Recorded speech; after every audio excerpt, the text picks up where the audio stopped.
What is going on, guys? It is Wrestlelamia here, back with another video. Join us now as we look at this week's edition of SmackDown, as well as the wildest news stories and rumors you need to know, including The Rock has caused chaos for Mania plans, the WWE Draft 2025 still on, is Stone Cold Steve Austin appearing at Wrestlemania 41, more exits expected in AEW, Roman Reigns says the big dog is dead, did the recent leaks lead to changes in SmackDown, Cody Rhodes ambushed after SmackDown, and much more. Be sure to subscribe and hit that notification bell for daily wrestling videos, and follow us on Facebook for exclusive lists. Also check out our new videos on Wrestlelamia XL.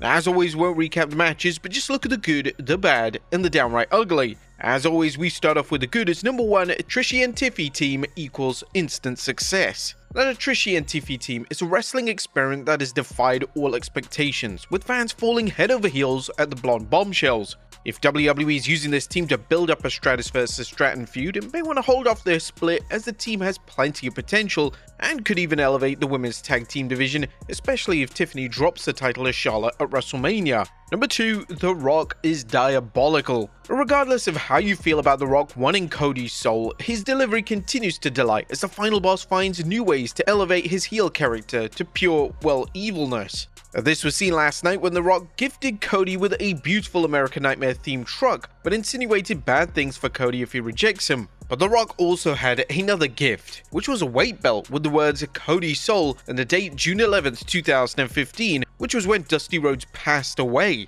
And while some fans may feel The Rock using Dusty Rhodes' name and memory in the segment was too much, that was the point. Heel Rock could not give a fuck. Number 3, Piper Niven, aka the Mountie. Piper Niven's throwback outfit was incredible, as fans familiar with the WWE's Mountie character got a brilliant blend of comedy and nostalgia. But we know the real reason why she wore the outfit is because the Mountie always gets his man. Just ask Dean Ambrose. Number 4, fantastic hype for Elimination Chamber. WWE went full throttle with its hype for Elimination Chamber, making sure fans knew everything about the match and what was at stake. All of the men in the chamber just gave everything with their promo skills, and let me tell you, Logan Paul using John Cena's entrance to troll the fans was incredibly evil. I loved it. It's cheap heat, but it's still great. Seth Rollins looking like an oven mitt and getting roasted by Punk. Drew's promos? Well, what can we say that hasn't already been said a dozen times? He's a master of blurring the lines of kayfabe and reality. But the ball spot line was just maybe too much. Cena fans have feelings, you know. The only thing that was missing was, well, John Cena. It's such a shame he can't be present for at least one show before the PLE.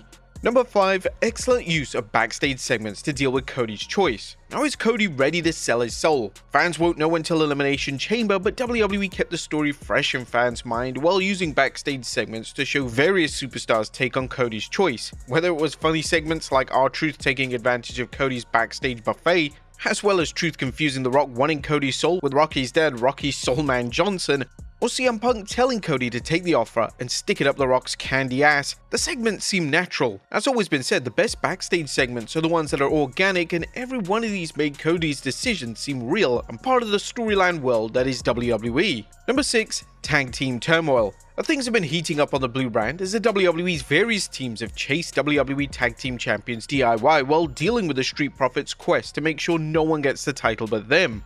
Last night's wild brawl between the various teams was a perfect culmination of weeks of action and hopefully will build to WrestleMania. Number 7, 6-woman tag was terrific. Last night's 6-woman tag match was an effective way of promoting the Women's Elimination Chamber and heating up the programs involving Bianca Belair and Naomi against the Judgment Day's Liv Morgan and Raquel Rodriguez, along with Roxanne Perez versus Bayley. Alexa Bliss's post-match attack on Roxanne Perez was a clever cameo that reinforced Alexa's wildcard status and ability to win the match, especially with a beautiful sister Abigail. And SmackDown uses all 3 hours effectively. The SmackDown's 3-hour format has been rightfully criticized over the last few weeks, but last night's show proves that a 3-hour show can be handled well.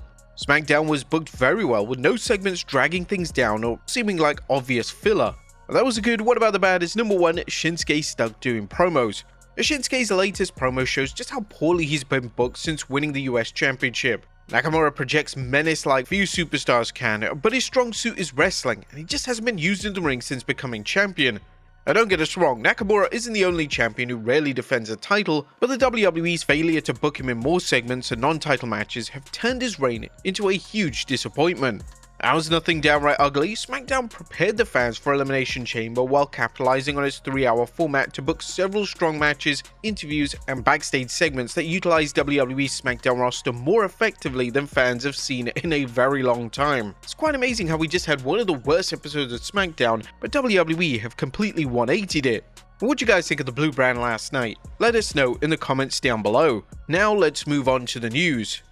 Our first story looks at The Rock has caused chaos for Wrestlemania plans.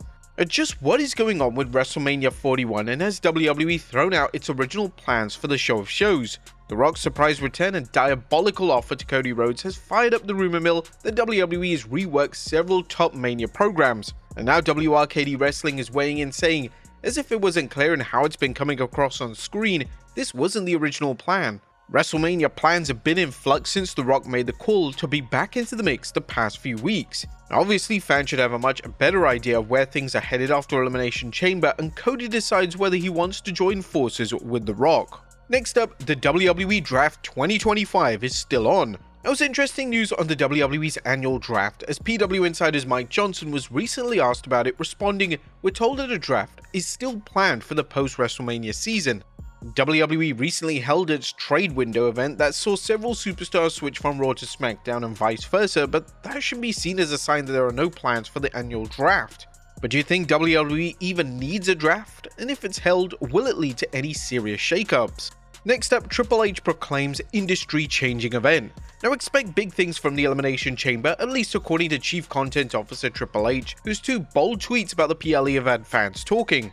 WWE Chamber is going to be massive, see you in Toronto, and the second tweet seemingly promises even more than the first, which was used to hype Travis Scott's appearance in Toronto. Touchdown in Toronto, the start of an industry-changing weekend. Now it always seems that when it comes to these PLE events, Triple H gets out his book of buzzwords, as whenever he does promise big things, nothing really happens. But is that all about to change tonight? Will the game actually stick to his promise of an industry-changing weekend? Next up is Steve Austin appearing at WrestleMania 41. Now while a new report from PW Nexus is clearly stating that nothing has been confirmed, the X account did note that WWE has been discussing bringing the Texas Rattlesnake to Mania for what is expected to be a segment rather than a match. Austin has discussed how he likes to stay in his home turf of Nevada, a statement that which led to talk that WrestleMania 41 would be ideal for an Austin appearance since it's taking place in Nevada. Next up, WWE already seeing a huge future with a SmackDown star. WWE has brought in many talents over the last year, but one superstar has already caught the WWE's attention and is seen as a top star for the future. If you've been watching SmackDown, you know that we're talking about Jacob Fatu, whose juggernaut-like character has destroyed everything in his path since joining Solo Sikoa. A new report from Fightful Select claims that WWE has carefully managed every aspect of Fatu's career since his debut, and that management is well aware of the fans' enthusiastic response to the Samoan Werewolf. The report has added that WWE was impressed with Fatu's physical transformation before he came to WWE, and that the company officials expect Jacob to be a huge star for years to come. Next up, more exits expected in AEW. Now, AEW female talent Layla Hirsch's contract has expired, making her a free agent, and if Brian Alvarez's recent comments on the Wrestling Observer Live pan out, there will be more coming this March. I think that this will not be the last time you hear this story in the month of March. I've heard that there might be some departures coming up in March. Whether it's people being released, people's deals coming up and not being renewed, I think the fact of the matter is they got way too many people under contract. AEW's talent pool is packed, and Alvarez reiterated his statement saying, "I think I can comfortably say Layla Hirsch will not be the last in the next 30 days. While talents may be leaving, at this point AEW should consider whether a talent is worth keeping, not only in terms of reducing the roster, but whether they should be kept from signing with WWE. It's unknown how much room is left in WWE. Although the promotion seems to have no problem signing free agents, finding space to use them is easier said than done." Next up, WWE has creative plans for Rey Fenix. Now, is Rey Fenix coming to WWE anytime soon? While Rey's AEW contract status remains unknown, as there were rumors that AEW management was considering releasing him, but so far nothing has been confirmed, at least WWE is reportedly preparing for when he arrives. The Wrestling Observer reported that they're making many plans for Rey Fenix, though there's been no confirmation Fenix has been released from his AEW contract. Rey's brother Penta El Zero is in the midst of a big singles push and he's quickly becoming a WWE darling. Some fans are concerned about what will happen when Rey eventually enters WWE and whether Penta's push will be cooled off in order to put him into a team with his brother.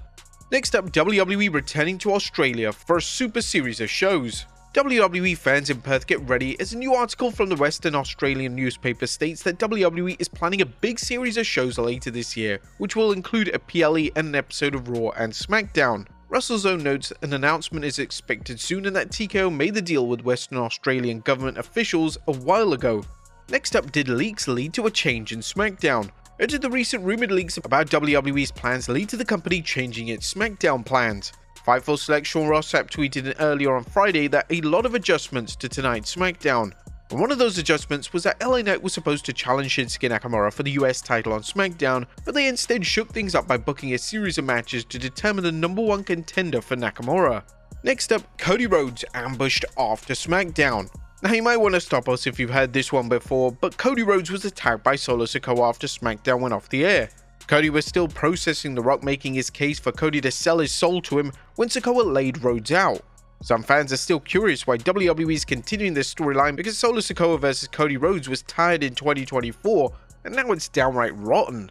And finally, Roman Reigns says that the big dog is dead. And last but not least, Roman Reigns is letting fans know just how little he thinks of his pre-tribal chief character, the Big Dog. During a chat with IGN, Roman commented, "There is no Big Dog. He's dead now. I don't even see the other guy. He doesn't even exist. It didn't happen." Although Roman's Big Dog era saw him have championship gold come his way, it really wasn't well received by fans.